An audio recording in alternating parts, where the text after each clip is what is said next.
हाँ जी, बाल को सुप्रभात, नमस्कार, राम राम, प्रणाम। कैसे हालचाल? आज बात करेंगे इकोनॉमिक्स में एम्प्लॉयमेंट चैप्टर को लेकर। चलिए तो 5 मिनट में पूरा चैप्टर कवर करते हैं। सबसे पहला पॉइंट आता है आपका वर्कर। वर्कर का मतलब वो इंडिविजुअल जो कहीं ना कहीं किसी प्रोडक्टिव एक्टिविटी में लगा पड़ा है और उससे वो अर्निंग कमा रहा है। वर्कर दो प्रकार के होते हैं, एक होता है सेल्फ एम्प्लॉयड, एक होता है हायर्ड वर्कर। सेल्फ एम्प्लॉयड वो बंदा होता है जो कि खुद के कामों में लगा पड़ा है, और हायर्ड वर्कर मतलब उसके एक उसका वेजर है जो उसको वेजेस प्रोवाइड करा रहा है, वेजेस या सैलरी जो भी आप बोलेंगे। हायर्ड वर्कर भी दो प्रकार के होते हैं, या तो आप रेगुलरली हायर हो या फिर कैजुअल हायर हो। रेगुलरली हायर का मतलब आपके पास एक मोटा तनख्वाह है और आप ऑफिस जाते हैं जहां पर आप बेसिकली काम कर रहे हो, फिक्स आपकी नौकरी है, फिक्स आपकी तनख्वाह है। For example teachers, office employ, manager, ये सब।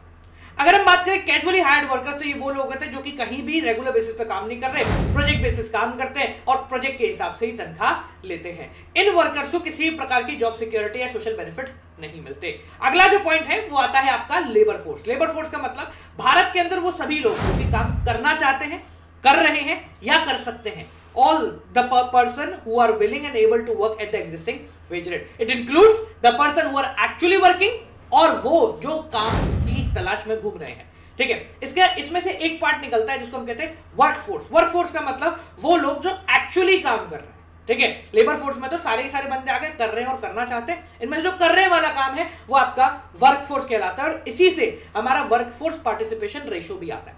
वर्कफोर्स पार्टिसिपेशन रेशो का मतलब है ये वो रेशो है जो बताता है कि भारत के कितने प्रतिशत लोग जो हैं वो एक्चुअली में वर्कफोर्स की तरह काम कर रहे हैं। इसके बाद अगला पॉइंट आता है बालक आपका लेबर सप्लाई। लेबर सप्लाई का मतलब है कि लोग कितनी लेबर देने में इच्छुक है, मतलब 500 रुपए में कितने घंटे काम करने को रेडी है। It refers to the number of labour that workers are willing to work corresponding to wage rate. अब समझना, ये जो लेबर की बात हो गई, इससे पॉइंट निकल कर आता है कि भारत में जो है कैजुअलाइजेशन ऑफ लेबर बढ़ रहा है। कैजुअलाइजेशन ऑफ लेबर का मतलब कि लोग परमानेंट हायर वर्कर्स नहीं करना चाहते, वो प्रोजेक्ट बेस पे काम करना चाहते हैं, जो कि इकोनॉमी के लिए थोड़ा सा अटपटा सा हो जाता है। ठीक है, इसी वजह से इकोनॉमी में आती है जॉबलेस ग्रोथ। जॉबलेस ग्रोथ का मतलब क्या है? एक ऐसी कंडीशन जहां पर इकोनॉमी तो बढ़ रही है पर एम्प्लॉयमेंट कम होता जा रहा है। अगर इकोनॉमी में जॉबलेस ग्रोथ है, इसका मतलब है GDP rises and employment opportunity falls. ये बताती है कि आपकी इकोनॉमी कैपिटलिस्ट इकोनॉमी बनने की तरफ बढ़ती जा रही है। अब जब इकोनॉमी की बात आई गई है, एम्प्लॉयमेंट की बात आई गई है, तो भारत के एम्प्लॉयमेंट स्ट्रक्चर के बारे में बात करते हैं। एम्प्लॉयमेंट स्ट्रक्चर दो प्रकार का है भारत के अंदर, एक है फॉर्मल, एक है इनफॉर्मल। फॉर्मल का मतलब ये वो ऑर्गेनाइज स्ट्रक्चर है जिसके अंदर 10 या 10 से ज्यादा लोग काम कर रहे हैं। पब्लिक भी हो सकता है, प्राइवेट भी हो सकता है। ये वो सेक्टर है जहां पर आपको सारे सोशल बेनिफिट मिलेंगे, जैसे पेंशन हो गया, पेड लीव हो गया। ठीक है, ये सारे लेबर लॉ से प्रोटेक्टेड होता है और इसको फॉर्मल सेक्टर वर्कर्स कहलाए जाते हैं, जो लोग इसके अंदर काम कर रहे हैं। दूसरा आता है इनफॉर्मल सेक्टर। तो इनफॉर्मल सेक्टर का मतलब अनऑर्गेनाइज सेक्टर है, 10 बंदों से कम लोग काम कर रहे हैं, कोई बेनिफिट नहीं मिलेंगे, किसी प्रकार के लेबर लॉस के ऊपर काम नहीं होंगे। भारत के अंदर थोड़ा शॉकिंग डेटा है पर 80% से ज्यादा लोग इनफॉर्मल सेक्टर के अंदर काम कर रहे हैं। अगर हम बात करें 80% है, इसका मतलब भारत में इनफॉर्मलाइजेशन बहुत ज्यादा है। क्या है इनफॉर्मलाइजेशन? इनफॉर्मलाइजेशन का मतलब होता है वो सिचुएशन जहां पर लोग इनफॉर्मल सेक्टर में नौकरियां पाने में ज्यादा इच्छुक होते हैं रेदर देन फॉर्मल सेक्टर। अब जब इनफॉर्मल सेक्टर में जाएंगे, कैजुअलाइजेशन ऑफ लेबर में जाएंगे, तो भारत में बढ़ जाएगा बेरोजगारी। बेरोजगारी मतलब अनएम्प्लॉयमेंट। अनएम्प्लॉयमेंट कई सारे प्रकार के होते हैं। पहला आता है डिस्गाइज्ड, दूसरा फ्रिक्शनल, तीसरा seasonal, then open, then structure, then cyclical and then educated. कुछ के बारे में बात कर लेते हैं।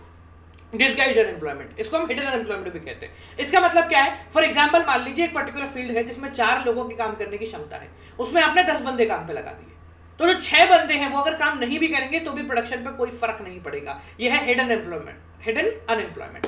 दूसरा आता है बेटा टेम्पररी अनएम्प्लॉयमेंट, जहां पर वर्कर एक नौकरी छोड़ रहा है और दूसरी नौकरी पकड़ रहा है, जिसके बीच का जो टाइम पीरियड है वो फ्रिक्शनल या फिर टेम्पररी अनएम्प्लॉयमेंट कहलाता है। तीसरा सीजनल अनएम्प्लॉयमेंट, ये वो सिचुएशन है जहां पर बंदा सीजन की वजह से अनएम्प्लॉयमेंट पड़ा है, मतलब ऑफ सीजन है इसलिए वो काम नहीं कर रहा, जब सीजन चेंज होगा तब वो बेसिकली काम करना शुरू कर देगा। नेक्स्ट इज ओपन या इनवॉलंटरी अनएम्प्लॉयमेंट। ये काम की है। इनवॉलंटरी अनएम्प्लॉयमेंट का मतलब है एक ऐसी सिचुएशन जहां पर बंदा अनएम्प्लॉयड है, वो काम करना चाहता है, ही वॉलंटरी वांट्स टू वर्क पर ही डोंट गेट द वर्क। ये इनवॉलंटरी अनएम्प्लॉयमेंट कहलाती है। इसका भाई है वॉलंटरी अनएम्प्लॉयमेंट, मतलब आप काम करना ही नहीं चाहते, बस आराम से विभूति नारायण मिश्रा बन के रह रहे हो। ठीक है, इसके अलावा एक दो और तरीके के आते हैं, जैसे साइक्लिकल हो गया और एजुकेटेड हो गया।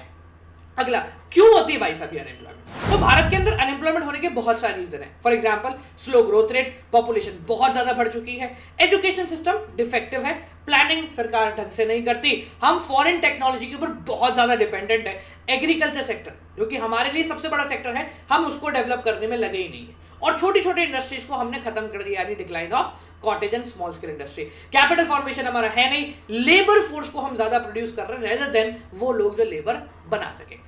ठीक है जी, अब कैसे सुधारेंगे इसको? तो भैया सीधा सा तरीका है, सारे के सारे पॉइंट जो रीजन है उनको उल्टा कर दो। फॉर एग्जांपल ग्रोथ बढ़ा दीजिए, कंट्रोल ओवर पॉपुलेशन कर दीजिए, ठीक है, स्मॉल स्केल इंडस्ट्री को बढ़ा दीजिए, एजुकेशन सिस्टम को बदल दीजिए, सेल्फ एम्प्लॉयमेंट को और इंक्रीज करो, और टेक्निक ऑफ प्रोडक्शन में लेबर इंटेंसिव टेक्निक और कैपिटल इंटेंसिव टेक्निक, इन दोनों का एक मिक्स खिचड़ी बनाकर काम कीजिए। अगर इस तरीके से काम करेंगे तो हमारी इकोनॉमी बहुत बढ़िया चलेगी। तो मालिको ये हो गया आपके 5 मिनट, और इन 5 मिनट के अंदर आपने पूरा का पूरा चैप्टर जो है वो कवर कर लिया। आई होप अब पूरा चैप्टर रिवाइज हो गया होगा। आज रात को 9 बजे मिल रहे हैं for one of the most important class, link मैंने डिस्क्रिप्शन में पिन कर दिया है, जरूर मिलना, यूज कोड गौरव जय। मिलते हैं अगले किसी चैप्टर के साथ, till then keep on watching.